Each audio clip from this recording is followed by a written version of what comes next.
Good evening, my name is Garrett, and welcome to The Last Call. On tonight's Versus, we have Laphroaig coming in at a 43% ABV, 10-year age statement, versus Lagavulin coming in at a 43% ABV, 16-year age statement. So the reason I kind of want to put these up against each other is because Laphroaig is such an iconic bottle that you can find at a lot of places, and the 16-year-old Lagavulin is kind of in that similar wheelhouse. There is a price difference on these, and we'll talk about that later, but I really want to sit down with these two just because they tend to be the easy to grab options comparatively for Lagavulin, because the 8 is not as common as the 16 is for a lot of stores, at least in my market. So let's go ahead and jump into things. We're going to talk about color, notes, taste, wrap up in the market price section, and hopefully pick a winner. And as always, make sure you like the video, subscribe to the channel, hang around for a bit, become a member if you'd like. And if you're interested in some individual reviews over Laphroaig or Lagavulin, those will be linked up above and down below, so you can check those out as well. My wife is the Laphroaig girl. She is a huge fan of Laphroaig. Personally, I'm more of a Lagavulin fan and an Ardbeg, but I won't criticize if somebody gave me a pour of Laphroaig, that's for sure. Oh, it's been a few weeks since I've had something really good and peaty. Coming down the color, obviously the 16-year-old Lagavulin is darker, but surprisingly not by a whole heck of a lot. That 6-year age difference really does not come across in a huge impact. But let's start off on notes on the Laphroaig. Oh, that's so good. Smoky, peaty, earthy. Got some beautiful citrus in there today for me. And the herbalness. For me, Laphroaig brings across a beautiful herbal and almost iodine note, kind of medicinalness to it. Oh, that is gorgeous. Bit of oiliness in there as well from that peaty note. So for me, Laphroaig is almost like standing next to some damp earth, right next to the ocean. You got the sea breeze going. It is such a beautiful nose. It's light, it's vibrant, and it's got so much character for a peated option. Because it's not just all smoke. The sweet factors and that bit of herbal medicinal that you get in Laphroaig is just a knockout of the park. Oh, that is gorgeous. All right, let's go to the Lagavulin 16. That's just pretty. The funny thing is, it seems, at least for me, as your smoky scotches, your peated scotches get older, they tend to lose out on a lot of that peatiness characteristic. Don't get me wrong, it's still there, but it becomes a little bit lighter, almost like a light mintiness going on too, like a freshness. And you still get the earthy, the peaty, the little dash of smoky in there. For me, the Lagavulin brings across a deeper wood impact. You get a little bit more of the wood spices, a little more vanillas, a little bit of caramel in there as well. Oh, that is gorgeous.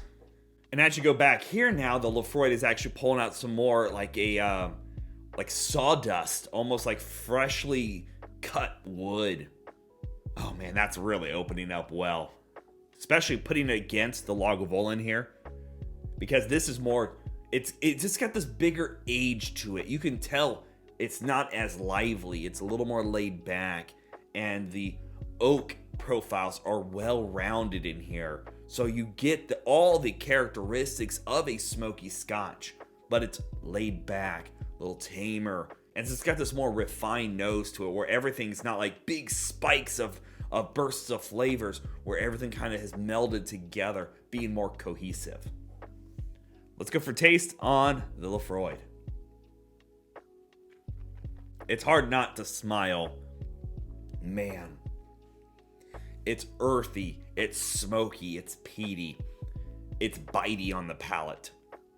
And then you get this beautiful iodine and herbalness and medicinal, very much like if you could put a taste to how a hospital's sterilization is, that's what I think it tastes like. It's just got such a clean, refined on the palate that it just comes across with this herbalness, and it's this bright, it's lively, and it's a little citrus pop in there as well.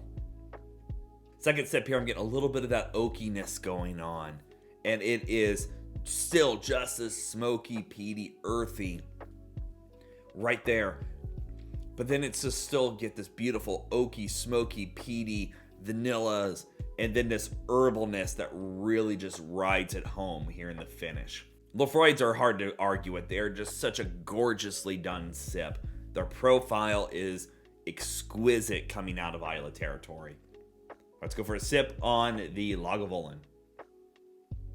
And here you get more of a, I'm going to call it a more classic Islay. You're getting the deep oakiness in here. The earthy, the smoky, the peaty, the bit of spices from the cask itself.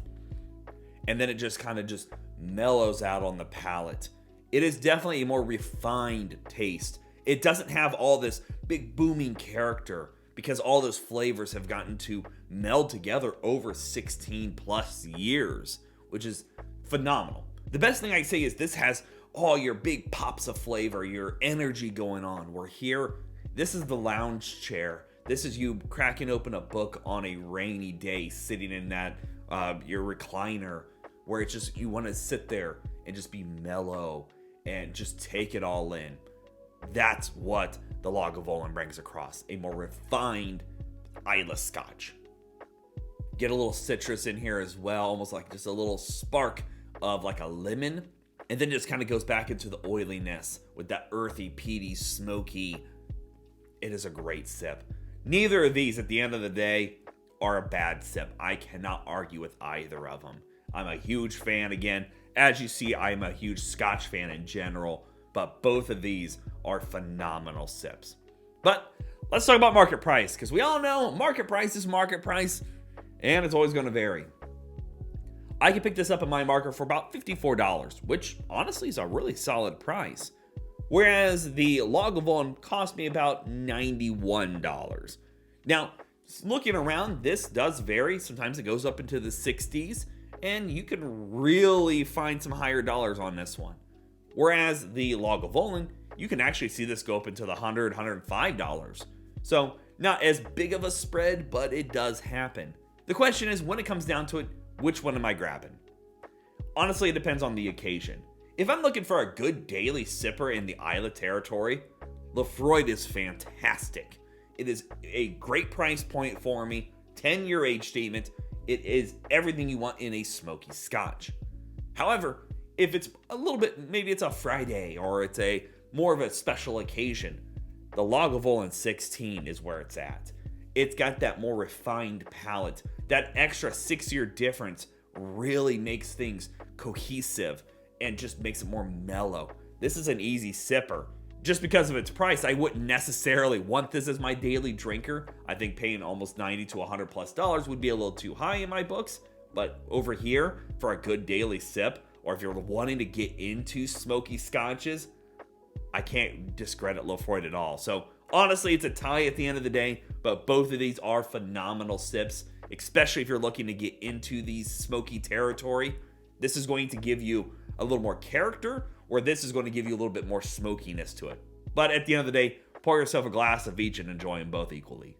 So yeah, there you have it, folks. Laphroaig 10-year versus Lagavulin 16-year. If you have questions about either bottle, let me know down in the comment section below. I will do my best to answer it. And if you have any specific spirits I should put up against each other, also let me know down below. I love doing these A/B comparisons. Helps me learn, and hopefully helps you make a decision for your pocketbook. And as always, may your last drink of the night be the best one.